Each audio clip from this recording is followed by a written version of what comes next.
Buongiorno, mi chiamo Alessandro Barovero, sono l'amministratore dell'azienda Smartwood SRL, azienda che si occupa della produzione di pelletizzatrici e sistemi di asservimento al servizio della produzione di pellet, da qui quindi raffinatori, caricatori, estrattori e quant'altro. Oggi presentiamo una linea domestica, cercheremo di spiegare quelle che sono le dinamiche fondamentali per la termoformazione del pellet.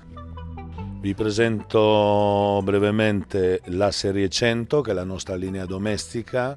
La gamma è composta da 4 macchine, una macchina, la Piletti 100 serie trifase con motore da 4 kW, una macchina monofase, la Piletti 50, vale la stessa cosa, cambia soltanto la motorizzazione, una trifase e una monofase.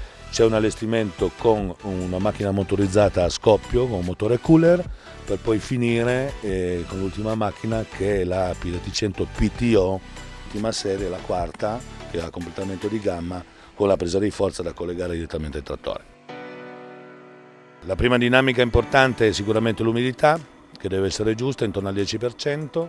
La seconda è la granulometria, altrettanto importante, deve essere al di sotto abbondantemente al di sotto del centimetro di granulometria, quindi passato attraverso una griglia di circa 4 mm. La terza dinamica, un'altra regola molto importante da rispettare, è sicuramente l'essenza di legno. Ecco, Osvaldo adesso ci sta facendo vedere cosa succede nel caso in cui la segatura, il materiale, la biomassa da pelletizzare sia passata di umidità. Vedete che il materiale non si comprime, gonfia, scoppia, non sta insieme, quasi diventa segatura. Alcuni lo ripassano, Osvaldo se vuoi far vedere, questo materiale è decisamente umido, quindi già ripassandolo non si riesce ad addensare, però vedete che già sta prendendo un pochettino di corpo. Essiccare il prodotto, farlo asciugare oppure mischiarlo con un materiale più asciutto. Bene, passerei a un'altra dimostrazione che è con del materiale secco. Ecco, Osvaldo, se vuoi puoi iniziare a buttare. Ecco, questo materiale addirittura troppo asciutto, bisogna dare tempo alla macchina un attimino perché la trafila adesso è inumidita dal materiale precedente, però vedrete che tra pochi minuti diventerà sempre più corto fino ad arrivare all'intasamento della trafila.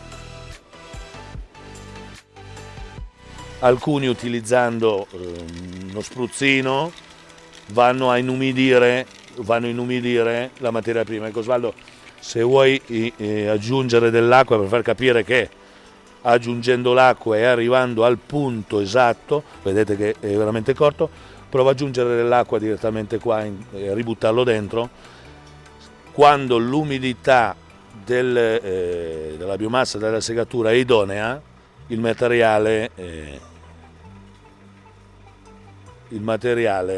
si compatterà. Ecco, prova a ributtarlo dentro, adesso inumidendolo,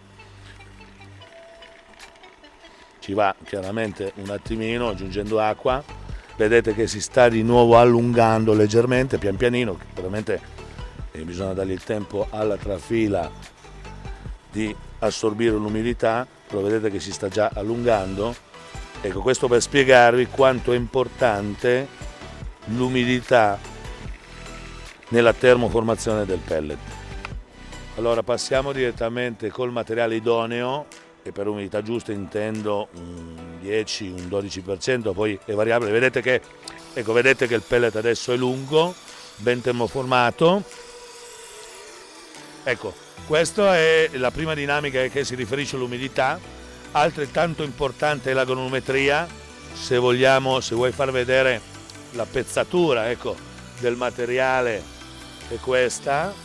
Da ultimo, ma non per ultima, l'essenza di legno è altrettanto importante, e questo è legato a un discorso di compressione. Quindi per legni duri abbiamo bisogno delle compressioni più basse, per legni teneri abbiamo bisogno di compressioni più alte. Ecco, abbiamo cercato di spiegarvi quelle che sono, a mio avviso, le dinamiche principali da rispettare se uno vuole intraprendere questo mestiere, che sia una macchina piccola o una macchina di produzione. Vedete che il materiale adesso esce perfettamente. Spero di essere stato esaustivo nelle mie risposte, di aver dato il mio contributo. Da Alessandro Varovero Smartwood, alla prossima.